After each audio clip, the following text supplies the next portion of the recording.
Sky channel Yogesh వీక్షిస్తున్న ప్రేక్షకులకు మకర సంక్రాంతి శుభాకాంక్షలు. సంక్రాంతి అంటే 3 రోజుల పండగ. భోగి, సంక్రాంతి, కనుమ ఈ 3 రోజులు ఈ పండగని వైభవంగా జరుపుకుంటారు. తెలుగు సంస్కృతికి, భారతీయ సంస్కృతికి, హిందూ సంస్కృతికి అర్థం పట్టే పండగ. మన సంస్కృతి సాంప్రదాయాలకు ఆనవాలం ఈ సంక్రాంతి వచ్చిందంటే వరి పంట చేతికొచ్చి కొత్త ధాన్యం, కొత్త బెల్లంతో రకరకాల పిండి వంటలు, మూలాడే రకరకాల పిండి వంటలు చేస్తారు. అలాగే భోగి పండగకి మరి చలికాలం కాబట్టి చలికి మరి భోగి మంటలు వేసి చలి కాసుకుంటారు. అలాగే కనుమ అనేసరికి మరి కోడి కూర అయితే మటను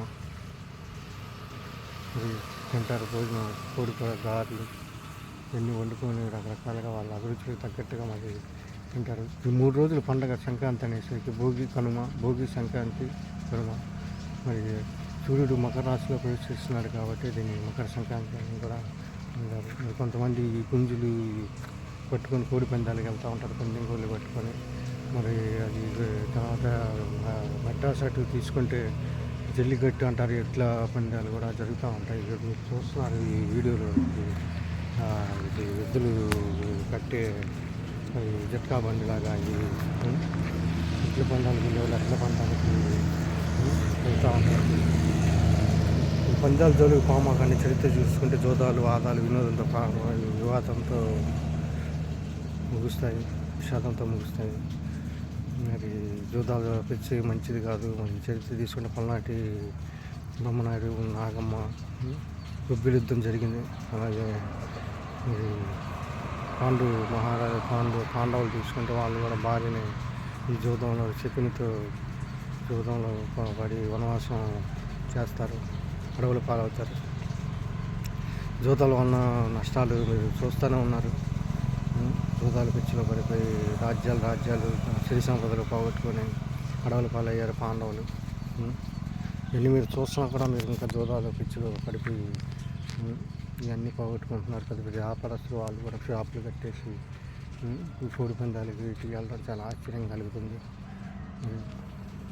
జోదాలు, ఆదాలు వినోదంతో ప్రారంభ విషాదంతో ముగుస్తాయి. మరి కాబట్టి మీరు చరిత్రను అవలోకనం చేసుకోవాల్సిన అవసరం ఉంది. ఒకసారి దయచేసి ఎవరు జోదాల పిచ్చిలో పడి మరి ఈ డబ్బులు కష్టపడి సంపాదించిన డబ్బులు ఇవన్నీ పోగొట్టుకోమాకండి. ఇక్కడికి వచ్చిందంటే ఒకరికి పోయిద్ది, మీరు అది కూడా ఆలోచించుకోండి. ఈ సంక్రాంతి అనగానే పతంగులు, గాలిపటాలు కూడా ఎగరేస్తారు మరి పిల్లలు. తర్వాత బొమ్మల కొలువులు పిల్లల చేత భోగి పళ్ళతో బొమ్మల కొలువులు ఆట ఆడిస్తారు. అలాగే భోగిపల్లి అంటే ఇది రేగిపల్లిని భోగిపల్లి అని కూడా అంటారు. తర్వాత ఈ గొబ్బెమ్మలు పెట్టి సంక్రాంతి ముగ్గులు పోటీలు కూడా జరుగుతూ ఉంటాయి. గొబ్బెమ్మలు పెట్టి ఆడుతూ ఉంటారు. గొబ్బియల్లో ఇది 3 రోజుల పండుగ. ఇది చాలా పెద్ద పండుగ. మన సాంప్రదాయానికి ఆనవాళ్ళం. హిందూ సాంప్రదాయానికి, సంస్కృతికి పెద్దపేట వేసే పండుగ. ఇది పెద్ద మన బాగా సంతోషంగా జరుపుకొని అందరూ జోదాల్లో జోలికి మాత్రం దయచేసి ఎవరు వెళ్ళమాకండి. మరి